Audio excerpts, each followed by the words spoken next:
First of all, you unite your mind, your thinking, let's say, with your emotions. So that makes one thing instead of two fighting things. Okay, that's a good one. And then the next conjunction he talked about was, it isn't enough to unite your mind and your emotions. And he thought about that as a male-female pairing symbolically. That's how it would manifest itself sometimes in dreams. So you take the masculine element and the feminine element, the thinking and the emotion, unite those, and that makes you more like one thing. Okay, and now all of a sudden that's represented as symbolically male, that one thing. And it unites with something else that's now represented symbolically female. That's the body. So you take the mind, emotion integration and integrate that in your body. So what does that mean? You act it out instead of just thinking. So there's this philosophical idea called now I'm going to forget what it's called. It's a contradiction in action. There's actually a technical term for it. But that's when you think and believe something, but you don't act it out. And so that means there's a dissociation in you somehow between your abstract representations and what you manifest in action. Well, that's another form of discontinuity that isn't doing you any good. You know, the driver's going one way and the car's going the other, and you won't even be able to understand yourself if you do that. But even more, you're not putting your principles into practice. So you're dissociated, your being is dissociated. So once you get your mind and your emotions working together, then the next thing to do is to act that out consistently. So that was the second conjunction as far as Jung was concerned. And then the third one was, this is the tough one, and this is the one that's related to phenomenology. You erase the distinction between yourself and the world. Okay. That's a tough one. So imagine you're dealing with someone who's hoarding. Now, people who are hoarding are often older or neurologically damaged, or they have obsessive compulsive disorder. But then you walk into their house and there's like 10,000 things in their house. There's maybe 100 boxes, and you open up a box, and in the box there's some pens and some old passports and some checks and their collection of silver dollars and some hypodermic needles and some dust and, you know, a dead mouse and there's boxes and boxes and boxes like that in the house. It's absolute chaos in there. Absolute chaos, not order, chaos. And then you think, is that their house or is that their being? Is that their mind? And the answer is, there's no difference. There's no difference. So, you know, I could say, well, if you want to organize your psyche, you could start by organizing your room. If that would be easier, because maybe you're a more concrete person and you need something concrete to do. So you go clean up under your bed and you make your bed and you organize the papers on your desk and you think, well, just exactly what are you organizing? Are you organizing the objective world, or are you objecting your field, or are you organizing your field of being, like your field of total experience? And Jung believed that, and I think there's a Buddhist doctrine that's sort of nested in there, that at the highest level of psychological integration, there's no difference between you and what you experience. Now you think, well, I can't control everything I experience, but that's no objection, because you can't control yourself anyway. So the mere fact that you can't extend control over everything you experience is no argument against the idea that you should still treat that as an extension of yourself. So you could say, well, let's say you have a long-standing feud with your brother. Well, is that a psychological problem? Is that him? Is it a problem in the objective world, or is it a problem in your field of being? And it's very useful to think that way, because you might ask, what could you do to improve yourself? Well, let's step one step backwards. The first question might be, why should you even bother improving yourself? And I think the answer to that is something like, so you don't suffer any more stupidly than you have to.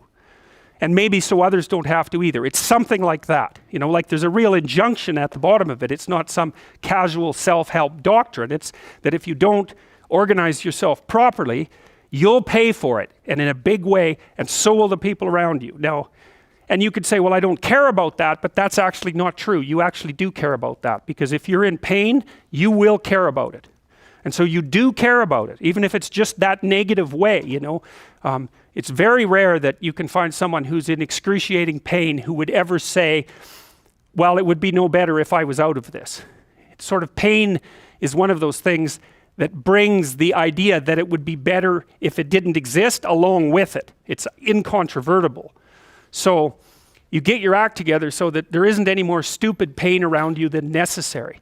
Well, so then the question might be, well, how would you go about getting your act together? And the answer to that, and this is a phenomenological idea too, it's something like, look around for something that bothers you and see if you can fix it. So now you think, well, let's say you go into you can do this in a room. It's quite fun to do it just when you're sitting in a room, like a room, maybe your bedroom. You can sit there and just sort of meditate on it and think, okay, if I wanted to spend 10 minutes making this room better, what would I have to do? And you have to ask yourself that, right? It's not a command, it's like a genuine question. And things will pop out in the room that you like, there's a stack of papers over there that's kind of bugging you, and you know that maybe little order there would be a good thing, and there's some rubbish behind your computer monitor that you haven't attended to for like 6 months, and the room would be slightly better if it was a little less dusty and the cables weren't all tangled up the same way. And like, if you allow yourself just to consider the expanse in which you exist at that moment, there'll be all sorts of things that'll pop out in it that you could just fix. And I might say, well, if you were coming to see me for psychotherapy, the easiest thing for us to do first would just be to get you to organize your room. You think, well, is that psychotherapy? And the answer is, well, it depends on how you conceive the limits of your being. And I would say, start where you can start. If something announces itself to you, which is a strange way of thinking about it, as in need of repair, that you could repair, then hey, fix it. You fix 100 things like that, your life will be a lot different. I often tell people too, fix the things you repeat every day, because people tend to think of those as trivial, right? You get up, you brush your teeth, you have your breakfast, you have your routines that you go through every day. Well, those probably constitute 50% of your life. And people think, well, they're mundane, I don't need to pay attention to them. It's like, no, that's exactly wrong. The things you do every day, those are the most important things you do. Hands down. All you have to do is do the arithmetic. You figure it out right away. So 100 adjustments to your broader domain of being, and there's a lot less rubbish around and a lot fewer traps for you to step into.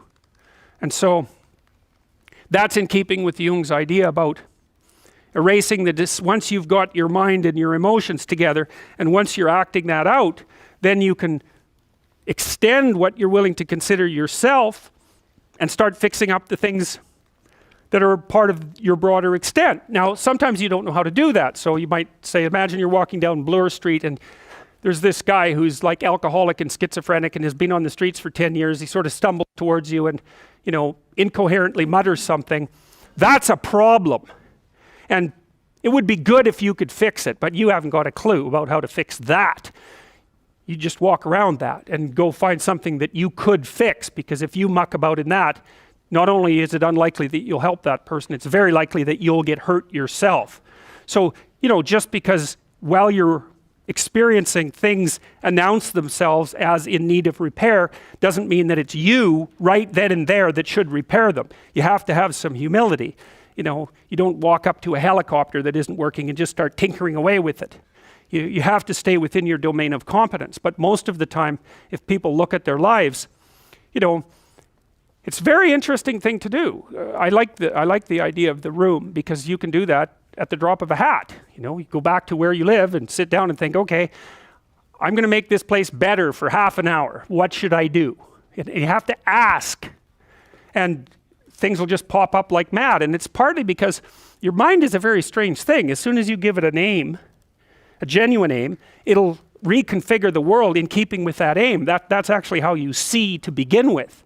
And so if you set it a task, especially, you have to be genuine about it, which is why you have to bring your thoughts and emotions together, and then you have to get them in your body so you're acting consistently. You have to be genuine about the aim, but once you aim, the world will reconfigure itself around that aim, which is very strange.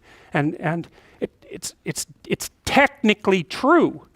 The best example of that, you have all seen this video where you watch the basketballs being tossed back and forth between members of the white team versus the black team, and while you're doing that, a gorilla walks up into the middle of the video and you don't see it. It's like, you know, if you thought about that experiment for about 5 years, that would be about the right amount of time to spend thinking about it. Because what it shows you is that you see what you aim at. And that, man, if you can get one thing through your head as a consequence of even being in university, that would be a good one. You see what you aim at. And so because one inference you might draw from that is, be careful what you aim at. Right? What you aim at determines the way the world manifests itself to you. And so if the world is manifesting itself in a very negative way, one thing to ask is, are you aiming at the right thing? Now, you know, I'm not trying to reduce everybody's problems to an improper aim. People get cut off at the knees for all sorts of reasons. You know, they get sick, they have accidents. There's a random element to being, that's for sure.